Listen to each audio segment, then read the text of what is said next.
ചരിത്രപരമായൊരു പ്രതിരോധ കരാറിനാണ് ഓഗസ്റ്റ് 7-ാം തീയതി സൗദി അറേബ്യയിലെ മക്ക സാക്ഷ്യം വഹിച്ചത്.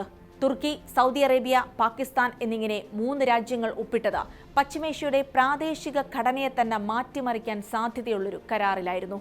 നേരത്തെ സൗദിയും പാകിസ്ഥാനും തമ്മിൽ ഏർപ്പെട്ട കരാറിന്റെ സ്വഭാവമുള്ള ഒന്നാണ് ഇത് എന്നാണ് വിദഗ്ധർ ചൂണ്ടിക്കാണിക്കുന്നത്.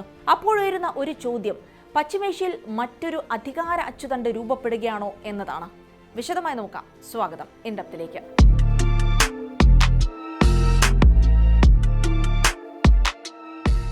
നാറ്റോ മോഡൽ കരാറാണ് തുർക്കിയും സൗദിയും പാകിസ്ഥാനും തമ്മിൽ ഒപ്പിട്ടിരിക്കുന്നത്.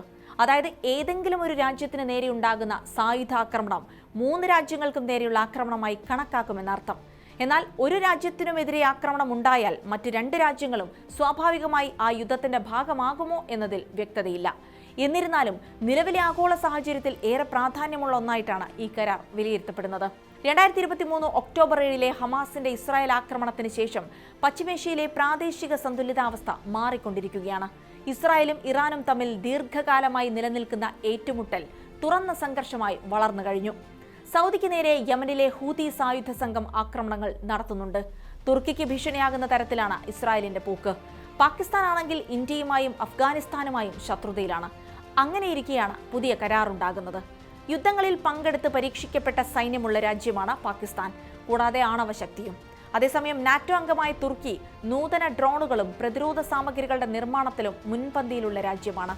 മറ്റൊരിടത്ത് സൗദിയാണ്. അവർ മേഖലയിലെ തന്നെ ഏറ്റവും വലിയ സാമ്പത്തിക ശക്തികളിൽ ഒന്നാണ്. അങ്ങനെ വിവിധ തരത്തിൽ ശക്തമായ 3 രാജ്യങ്ങളാണ് ഇവിടെ ഒന്നിച്ചിരിക്കുന്നത്.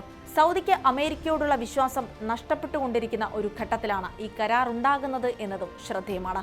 അമേരിക്ക ദീർഘകാലമായി സൗദിയെ ഒപ്പം നിർത്തിയിരുന്നത് സുരക്ഷയുടെ പേര് പറഞ്ഞായിരുന്നു. എന്നാൽ ഇറാനുമായുള്ള അമേരിക്കയുടെ യുദ്ധത്തോടുകൂടി ആ സുരക്ഷ എത്രമാത്രമാണ് എന്നത് സൗദി ഉൾപ്പെടെയുള്ള ഗൾഫ് രാജ്യങ്ങൾക്ക് ബോധ്യപ്പെട്ടു കഴിഞ്ഞു.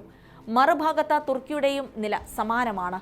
നാറ്റോ കൂട്ടായ്മയോടുള്ള ട്രംപ് ഭരണകൂടത്തിന്റെ സമീപനം യൂറോപ്യൻ രാജ്യങ്ങളെ അടക്കം മാറി ചിന്തിക്കാൻ പ്രേരിപ്പിച്ചിട്ടുണ്ട്. അവിടെയാണ് തുർക്കി മറ്റൊരു പ്രതിരോധ കരാറിന്റെ ഭാഗമാകുന്നത് എന്ന പ്രത്യേകതയുമുണ്ട്. കരാർ പരിശോധിച്ചാൽ അത് ഔദ്യോഗികമായി ഇസ്രായേലിനോ ഇറാനോ എതിരല്ല. എന്നാൽ 3 അംഗരാഷ്ട്രങ്ങളും സുരക്ഷാ മുൻകരുതൽ എടുക്കുന്നതിന് പിന്നിൽ ഇറാനും ഇസ്രായേലും ഉയർത്തുന്ന ഭീഷണി തന്നെയാണ് എന്നാണ് വിശകലന വിദഗ്ധർ പറയുന്നത്. നേരത്തെ തന്നെ ഇസ്രായേൽ ഉയർന്നുവരുന്ന ഒരു സുന്നി അച്ചുതണ്ടിനെ കുറിച്ച് മുന്നറിയിപ്പ് നൽകിയിരുന്നു. അതുമായി ബന്ധപ്പെട്ട പ്രതികരണങ്ങളും ഇസ്രായേൽ നേതാക്കൾ നടത്തിയിരുന്നു. മറുഭാഗത്ത് കരാറിൽ ഏർപ്പെട്ടിരിക്കുന്ന 3 രാജ്യങ്ങളും സുന്നി രാഷ്ട്രമാണ് എന്നതും പ്രസക്തമാണ്. അതേസമയം മേഖലയിൽ സുസ്ഥിരതയും സമാധാനവും സുരക്ഷയും ഉറപ്പുവരുത്തുകയാണ് ത്രിരാഷ്ട്ര സഖ്യത്തിന്റെ ലക്ഷ്യമെന്നാണ് കരാർ പറയുന്നത്.